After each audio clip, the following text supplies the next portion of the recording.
충격적인 일이 벌어졌습니다. 지금 미국의 고등학생 자퇴율이 급격히 증가하면서 일부 지역은 학교를 폐교해야 하는 위기까지 닥치고 있습니다. 하지만 그보다 더 놀라운 사실은 학생들의 자퇴 선언이 단순한 학업 포기 또는 반항심에서 기인한 사실이 아니라는 점인데요. 그 안에는 더 이상 미국 학교에 대한 불신을 느낀 학생들의 절박한 현실 인식이 담겨 있습니다. 그 시작은 한 미국 명문 고등학교의 한국 수학여행에서 시작되었는데요. 한국을 다녀온 단 한 번의 여행이 미국 전역에서 학생들의 인생을 송두리째 바꾸고 있습니다. 도대체 무슨 일이 있었던 걸까요? 그 충격적인 이야기 지금 바로 시작합니다. 저는 줄리안 매튜스입니다. 뉴욕 최고의 명문 사립학교에 다니는 우등생이죠. 아버지는 하버드 출신 법률가, 어머니는 뉴욕시 교육청 고위 간부십니다. 태어날 때부터 엘리트의 길을 걷도록 설계된 인생이랄까요? 저희 집 거실에는 아버지의 하버드 학위증과 어머니의 수많은 공로상이 전시되어 있습니다. 그 모든 것이 제게는 당연한 배경이었어요. 줄리안, 세계는 결국 미국을 중심으로 돌아가. 그걸 명심해. 아버지의 이 말씀은 제 인생의 좌우명이 되었습니다. 미국이 세계의 중심이고 기준이며 모든 나라가 따라오려 하는 본보기라는 사실은 의심할 여지가 없었죠. 특히 아시아 국가들은 우리를 따라잡으려 안간힘을 쓰는 후발주자에 불과하다고 생각했어요. 그러던 어느 날 학교에서 폭탄 선언이 떨어졌습니다. 이번 학기 국제 수학여행 후보지는 일본과 대한민국입니다. 교실이 순식간에 시끄러워졌어요. 프랑스, 이탈리아, 영국 같은 유럽 국가들은 몰라도 아시아라니요? 더구나 한국이라니? 제가 아는 건 6.25 전쟁과 북한과의 갈등, 그리고 삼성폰 정도였습니다. 정말 갈 가치가 있는 곳인지 의문이 들었죠. 일본이 훨씬 좋을 것 같아. 스시, 애니메이션, 도쿄의 네온사인. 몇몇 친구들이 일본을 지지했습니다. 반면 다른 친구들은 한국이 더 앞서 있어. K-팝, 영화, 기술력. 요즘 세계적으로 뜨는 건 전부 한국 거잖아라며 반박했죠. 저는 솔직히 둘 다 별로였습니다. 유럽에 가는 것보다는 100배, 1000배 못한 선택이라 생각했어요. 그날 저녁 집에 돌아와 방 정리를 하던 중 우연히 할머니의 옛 서랍장을 열게 되었습니다. 할머니는 제가 10살 때 돌아가셨는데 그동안 한 번도 뒤져보지 않았던 유품이었죠. 서랍 안에는 바랜 편지 한 장과 사진 한 장이 있었어요. 내 인생에서 가장 따뜻한 밥은 분단된 그 나라에서였다. 사진 속에는 젊은 할머니가 한국 전통 찻집으로 보이는 곳 앞에서 미소 짓고 계셨습니다. 잠시 궁금증이 일었지만 곧 쓸데없는 옛날 이야기라고 치부해버렸어요. 수학여행은 여전히 짜증나는 일이었으니까요. 하지만 그날 밤 이상하게도 할머니의 사진 속 미소가 자꾸 머릿속에 맴돌았습니다. 과연 이 수학여행은 어떤 결과를 가져올까요? 일주일 후 교장 선생님은 전교생을 강당에 모았습니다. 커다란 스크린이 설치되어 있었고 앞줄에는 각국 교육부 관계자로 보이는 사람들이 앉아 있었죠. 뭔가 심상치 않은 분위기였어요. 오늘은 매우 특별한 발표가 있습니다. 우리 학교가 국제교육혁신 프로그램의 일환으로 선정되어 이번 수학여행은 단순한 관광이 아닌 글로벌 교육 시스템을 직접 체험하는 기회가 될 것입니다. 교장 선생님은 리모컨을 누르셨고 스크린에는 글로벌 교육의 미래 한국 사례 연구라는 제목이 떴습니다. 곧이어 한국의 학교 시설, 디지털 교실, 급식 시스템 등을 보여주는 영상이 재생되었어요. 와, 저게 정말 공립학교야? 친구 맥스가 놀란 목소리로 제 옆에서 속삭였습니다. 화면 속 한국 학교는 마치 미래에서 온 듯했어요. 모든 학생이 태블릿을 사용하고 교실은 투명 스마트보드로 둘러싸여 있었으며 로봇이 청소를 하고 있었죠. 심지어 급식실은 고급 레스토랑처럼 보였습니다. 한국의 교육 인프라는 지난 30년간 세계에서 가장 빠르게 발전했습니다. 하지만 진정한 교육의 가치는 시설이 아닙니다. 교장 선생님의 말씀이 이어졌습니다. 진짜 교육은 학생을 어떻게 대하느냐에 달려 있습니다. 한국의 교육 시스템은 학생을 미래 사회의 주역으로 존중하는 철학의 바탕을 두고 있지요. 솔직히 저는 반신반의했어요. 미국의 교육 시스템이 세계 최고라고 항상 들어왔는데 갑자기 아시아 국가가 우리보다 앞서 있다니요? 그건 말이 안 된다고 생각했습니다. 강의 세션이 끝났으니 이제 투표 시간입니다. 일본과 한국, 어디로 가고 싶은지 손을 들어주세요. 일본을 지지하는 손이 약 30개 정도 올라갔습니다. 그리고 한국은 거의 100개의 손이 올라갔어요. 압도적인 차이였죠. 심지어 제 옆자리 친구들도 전부 한국을 선택했습니다. 결정되었군요. 이번 국제 수학여행은 대한민국 서울로 확정됩니다. 집에 돌아와 저는 짐을 싸기 시작했습니다. 여전히 불만이 가득했지만 어쩔 수 없는 상황이었죠. 가방을 정리하다 문득 다시 할머니의 사진이 눈에 들어왔어요. 할머니는 왜 한국에서의 밥을 그렇게 따뜻하다고 표현하셨을까요? 전쟁으로 피폐해진 나라에서 무슨 따뜻함을 느끼셨던 걸까요? 수학여행 전날 밤, 제 마음 한구석에는 여전히 의심이 가득했습니다. 미국이 최고라는 믿음과 할머니의 사진 속 따뜻한 미소 사이에서 머릿속이 복잡해졌어요. 이번 여행이 정말 제 생각을 바꿀 수 있을까요? 그것은 불가능해 보였습니다. 하지만 인생이란 가끔은 우리의 예상을 완전히 뒤엎는 법이죠. 14시간의 지루한 비행 끝에 인천국제공항에 도착했습니다. 기내에서 잠을 설친 터라 눈은 퀭했지만 창밖으로 보이는 공항 모습에 순간 정신이 번쩍 들었어요.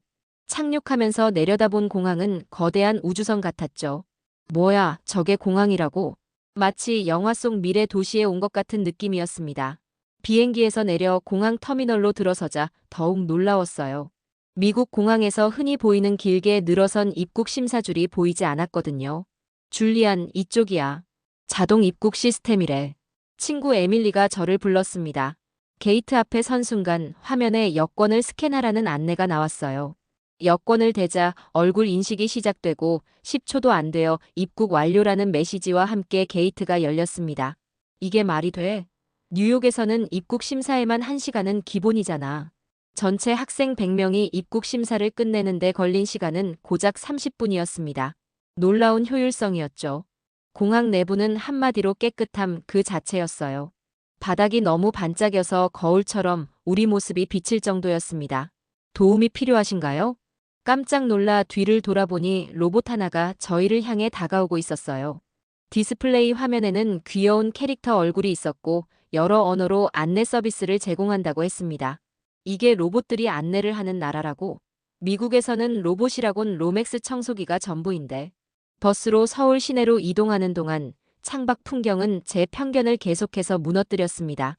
전쟁의 상처가 남아있는 낙후된 도시를 상상했는데 눈앞에 펼쳐진 것은 초현대적인 마천루와 첨단 인프라였어요. 유리와 철골로 된 빌딩들은 뉴욕의 그것보다 더 미래지향적으로 보였습니다. 저게 바로 서울의 DDP라는 건물입니다. 세계적인 건축가 자하 하디드가 설계했죠. 가이드 선생님의 설명을 들으며 저는 입을 다물지 못했어요. 웅장하고 미래적인 건물은 마치 외계 우주선 같았습니다.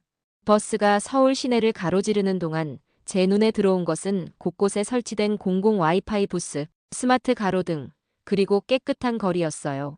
쓰레기통을 찾기 힘들었는데도 거리에는 쓰레기 하나 보이지 않았습니다. 이게 전쟁 중인 나라라고?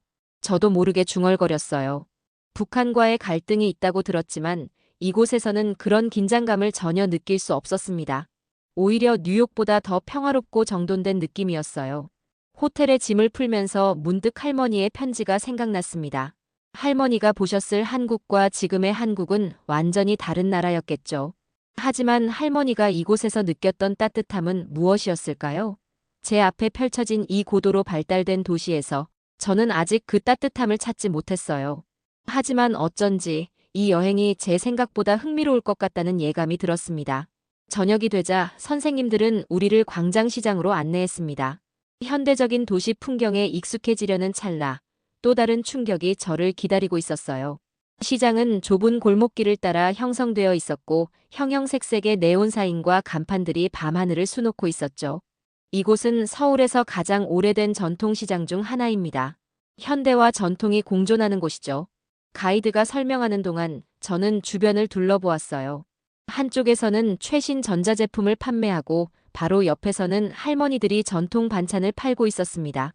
이런 대비가 어색하지 않고 자연스럽게 어우러져 있다는 점이 놀라웠어요. 줄리안, 이리 와봐. 한복 입어볼래? 친구 에밀리가 한복 대여점 앞에서 손짓했습니다. 처음에는 거부감이 들었지만 다른 친구들이 모두 즐겁게 한복을 입는 모습에 저도 따라갔어요. 생각보다 원단이 고급스러웠고 디자인도 아름다웠습니다. 거울 앞에 서서 한복을 입은 제 모습을 바라보니 이상하게도 자연스러워 보였어요. 와, 줄리안. 진짜 왕자님 같아. 친구들의 칭찬에 쑥스러웠지만 속으로는 기분이 좋았습니다. 한복을 입고 시장을 거닐자 많은 현지인들이 미소를 지으며 엄지를 치켜 세우거나 사진을 찍어도 되냐고 물었어요. 이런 친절한 관심이 낯설면서도 따뜻하게 느껴졌습니다. 시장 한켠에서 빨간 음식을 파는 포장마차를 발견했어요. 가이드가 그것이 떡볶이라고 설명했습니다. 호기심에 한 그릇을 주문했죠. 으악, 너무 매워. 첫 입을 먹자마자 혀가 불에 데인 것 같았어요. 물을 마시려 하는데 포장마차 할머니가 웃으시며 다른 음식을 건네주셨습니다. 호떡 먹어. 달아서 매운 거 가라앉혀. 할머니의 한국어를 온전히 이해하진 못했지만 그 의도는 명확했어요. 호떡은 달콤하고 따뜻했습니다. 꿀과 견과류의 맛이 입안에서 퍼지며 매운맛을 중화시켰어요. 그 순간 저는 할머니의 편지에 쓰인 따뜻함이 무엇인지 희미하게나마 깨닫기 시작했습니다. 고맙습니다. 서툰 한국어로 인사하자 할머니는 마치 손자를 보는 듯한 따뜻한 미소로 제 머리를 쓰다듬어 주셨어요. 이상하게도 불편하지 않았습니다. 오히려 가슴 한구석이 따뜻해지는 느낌이었죠. 자유시간이 되어 친구들과 함께 시장 주변을 산책했어요. 밤 11시가 넘었는데도 거리는 여전히 활기찼습니다. 가장 놀라운 건 젊은 여성들이 혼자서 스마트폰을 보며 걷거나 이어폰을 끼고 밤거리를 거니는 모습이었죠. 뉴욕에서는 상상도 못할 일이야. 친구 제이슨이 중얼거렸습니다. 저도 동의했어요. 뉴욕에서는 여성들이 밤에 혼자 다니는 것을 꺼리는데 여기서는 그런 두려움 없이 자유롭게 밤 문화를 즐기고 있었으니까요. 진짜 무서운 건 한국이 아니라 우리 현실이었어. 그 말이 제 마음에 깊게 박혔습니다. 북한과의 갈등이 있는 나라가 오히려 제가 살던 뉴욕보다 안전하다니요. 미국이 모든 면에서 우월하다는 제 믿음에 첫 번째 큰 균열이 생긴 순간이었습니다. 호텔로 돌아가는 길, 창밖으로 보이는 서울의 야경은 마치 별들이 땅에 내려앉은 것처럼 아름다웠어요. 그리고 저는 문득 이 여행이 제 인생을 바꿀지도 모른다는 생각이 들었습니다. 셋째 날, 우리는 서울의 명문 특수목적 고등학교를 방문했습니다. 가이드는 이 학교가 과학기술 분야에서 세계적으로 인정받는 인재를 배출하는 곳이라고 설명했어요. 우리 학교도 뉴욕의 명문이라 자부했지만 이곳은 또 다른 차원이었습니다. 환영합니다. 뉴욕에서 오신 친구들. 학생회장으로 보이는 여학생이 완벽한 영어 발음으로 인사했어요. 그것도 영국 액센트가 아닌 정확한 미국식 발음이었죠. 놀라움도 잠시 이어서 다른 학생들도 각자 영어로 자기소개를 이어갔습니다. 저는 국제 수학 올림피아드 금메달리스트입니다. 저는 NASA와 공동 연구 프로젝트를 진행 중입니다. 저는 지난해 MIT 주최 해커톤에서 우승했습니다. 한 명 자기소개를 들을 때마다 제 턱이 점점 떨어졌어요. 이 학생들은 모두 저와 같은 17살이었지만 이미 제가 꿈꾸는 수준을 넘어선 성취를 이룬 상태였습니다. 학교 투어를 하는 동안 복도에 전시된 트로피와 상장들이 눈에 들어왔어요.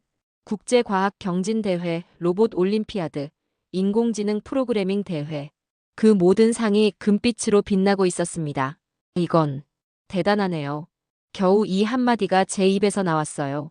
저도 모르게 영어를 썼는데 학생 가이드는 웃으며 한국어로 대답했습니다. 감사합니다. 하지만 우리는 아직 배우는 중이에요. 많이 부족하죠. 그들의 겸손함이 더욱 충격적이었습니다. 이 정도 수준이면 뽐낼 만도 한데 오히려 부족하다고 말하다니요.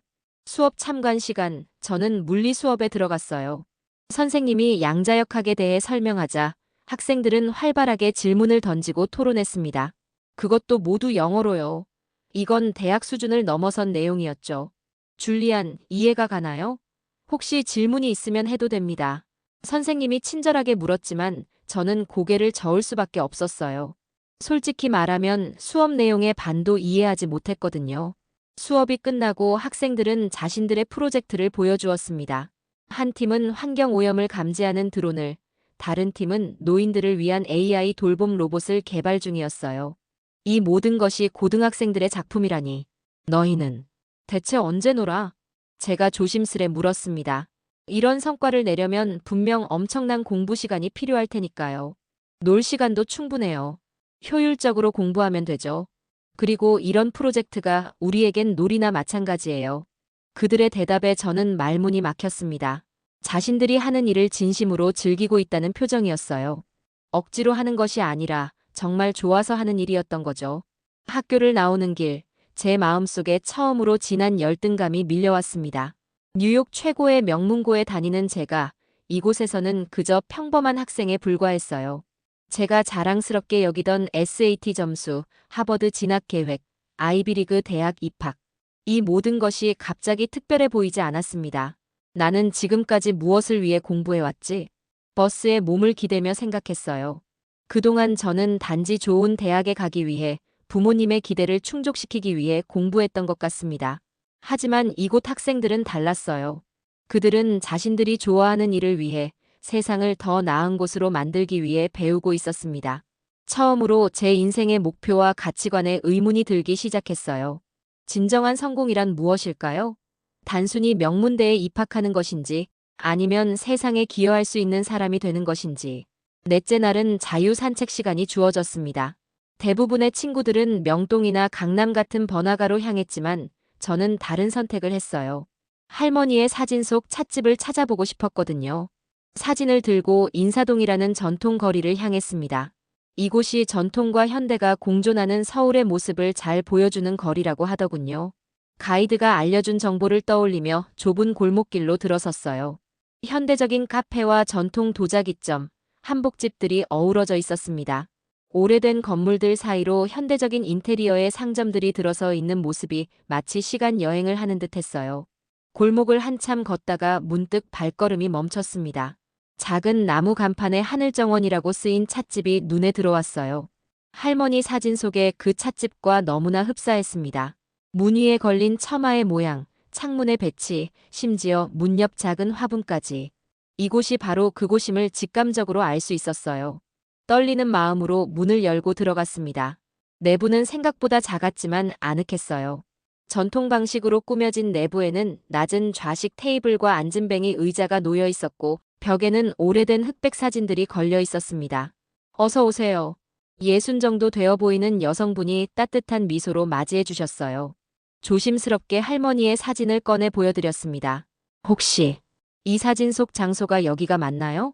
주인 아주머니는 사진을 유심히 보더니 눈이 커졌습니다. 아이고, 이 사진은. 맞아요, 여기 맞아요. 저기 보세요, 저 벽에 같은 사진이 있어요. 놀랍게도 찻집 벽에는 비슷한 시기에 찍힌 듯한 사진이 걸려 있었습니다. 그 중에는 젊은 할머니의 모습도 있었어요. 이분이 혹시 매튜스 간호사님 아니신가요? 제 심장이 쿵 하고 뛰었습니다. 주인 아주머니가 할머니의 이름을 알고 계셨어요. 네, 제 할머니입니다. 엘리자베스 매튜스요. 어떻게 아세요? 아주머니는 저를 앉히시고 차를 내오셨습니다.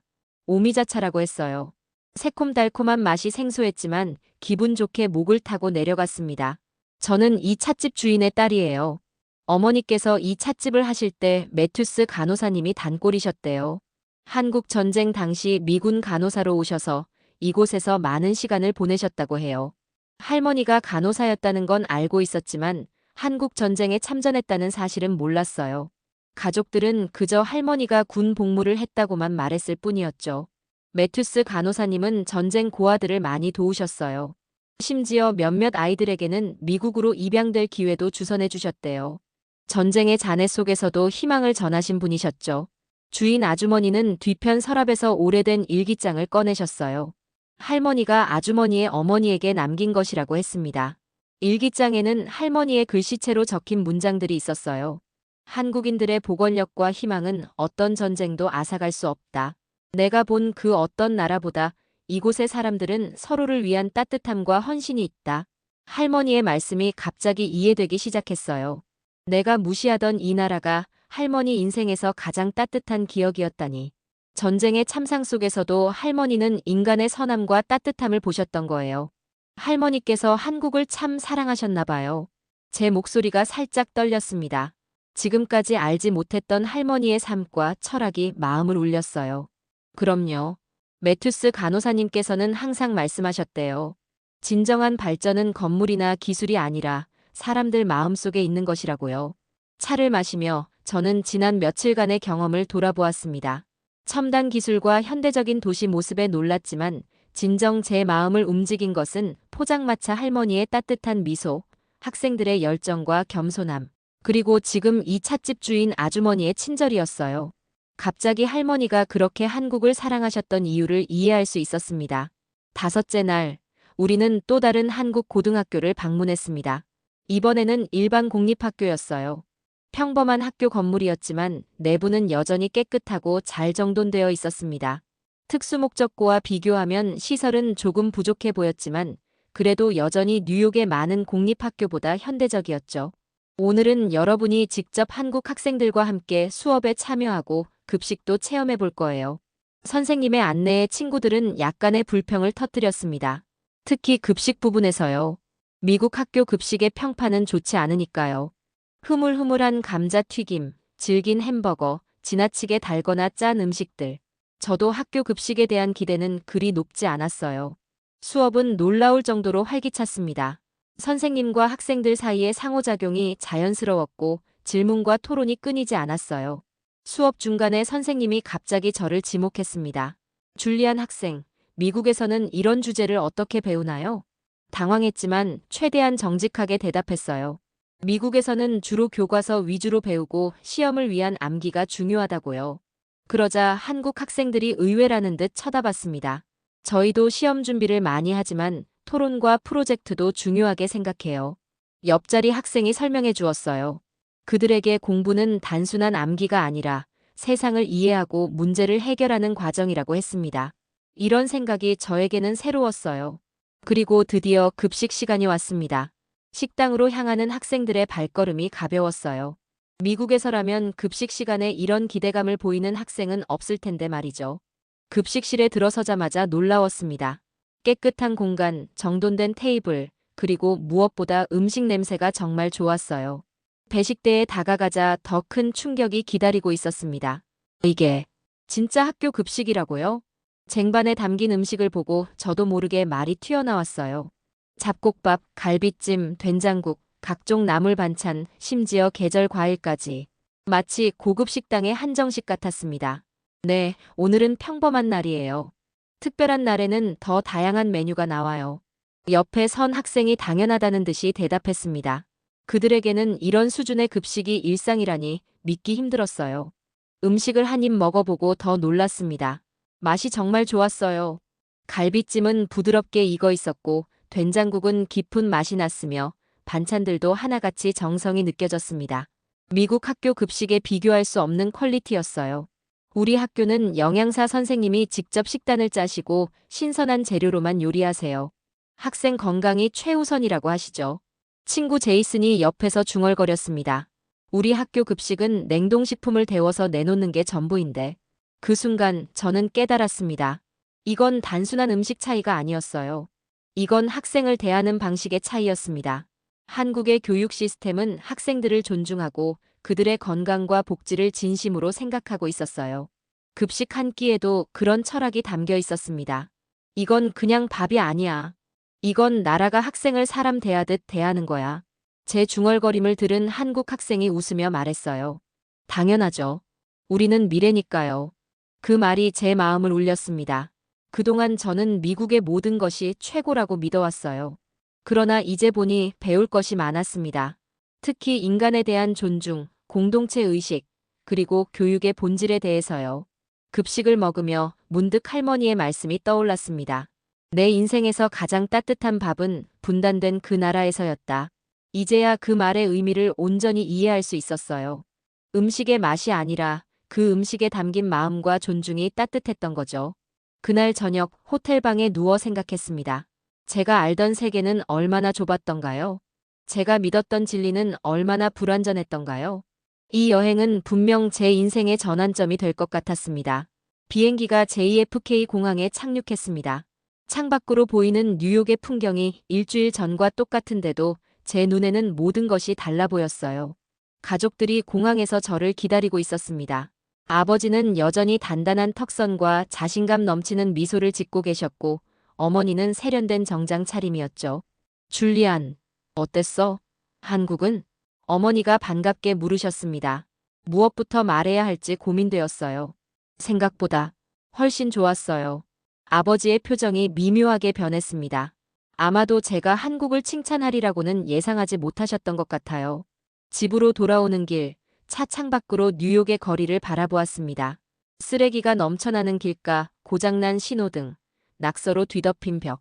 이전에는 보이지 않던 것들이 모두 눈에 들어왔죠. 학교에 돌아간 첫날, 모든 것이 낯설게 느껴졌어요. 특히 급식 시간은 충격적이었습니다. 흐물흐물한 미트볼 스파게티, 플라스틱 같은 질감의 빵. 한국에서 먹었던 급식과는 비교할 수 없었죠. 줄리안, 한국에서 뭐가 가장 좋았어? 친구 에밀리가 물었습니다. 생각할 거리가 너무 많아서 한참을 망설였어요. 모든 것이 달랐어. 우리가 알고 있던 세계와는 완전히 달랐어. 친구들에게 한국에서의 경험을 설명하려 했지만 말로는 다 표현할 수 없었습니다. 포장마차 할머니의 따뜻한 미소, 밤거리의 안전함, 학생들의 겸손과 열정, 급식에 담긴 존중. 이 모든 것이 제 가치관을 뒤흔든 전환점이었거든요. 저녁 식사 시간 가족들과 식탁에 앉았습니다. 플라스틱 용기에 담긴 차가운 테이크아웃 음식들을 보며 문득 한국의 따뜻한 밥과 국이 그리워졌어요. 줄리안, 요즘 대학 지원 준비는 어떻게 돼가고 있니? 하버드 얼리 어드미션 기한이 다가오고 있잖아. 아버지의 질문에 저는 깊은 숨을 들이마셨어요. 사실, 한 가지 생각 중인 게 있어요. 저, 한국 유학을 진지하게 고려해보고 싶어요. 식탁에 침묵이 흘렀습니다. 아버지의 눈이 커졌고 어머니는 포크를 떨어뜨리셨어요. 뭐라고? 농담하는 거지? 농담 아니에요. 한국의 교육 시스템, 문화, 그리고 사회적 가치. 제가 배울 게 정말 많아요. 제 진지한 표정을 보고 부모님도 점차 놀라움을 가라앉히셨습니다. 저는 할머니의 이야기, 찻집 주인 아주머니를 만난 일, 그리고 제가 경험한 모든 것을 차분히 설명했어요. 할머니가 항상 말씀하셨대요. 진정한 발전은 건물이나 기술이 아니라 사람들 마음속에 있는 것이라고요. 놀랍게도 어머니의 눈가에 눈물이 맺혔습니다. 줄리안, 내 할머니는 항상 한국에 대한 이야기를 하셨어. 하지만 우리는 그저 전쟁 이야기라고만 생각했지. 대화는 밤늦게까지 이어졌습니다. 제 유학 계획에 대해, 할머니의 이야기에 대해, 그리고 우리가 무의식적으로 갖고 있던 편견에 대해서요. 그날 밤 창밖의 뉴욕 야경을 바라보며 생각했습니다. 미국은 여전히 제 고향이고 사랑하는 나라입니다. 하지만 이제 세계는 제게 훨씬 넓어졌어요. 진짜 애국이란 자기 나라만 맹목적으로 믿는 게 아니라 세상을 배우는 거야. 나는 이제 한국과 미국을 잇는 다리가 되고 싶다. 할머니의 사진을 보며 중얼거렸습니다. 할머니의 미소 속에서 저는 새로운 여정의 시작을 느꼈어요. 내가 알던 한국은 없었어요. 하지만 이제 제가 알게 될 한국이 있습니다. 그리고 그 과정에서 진정한 나 자신도 발견하게 될 것 같습니다.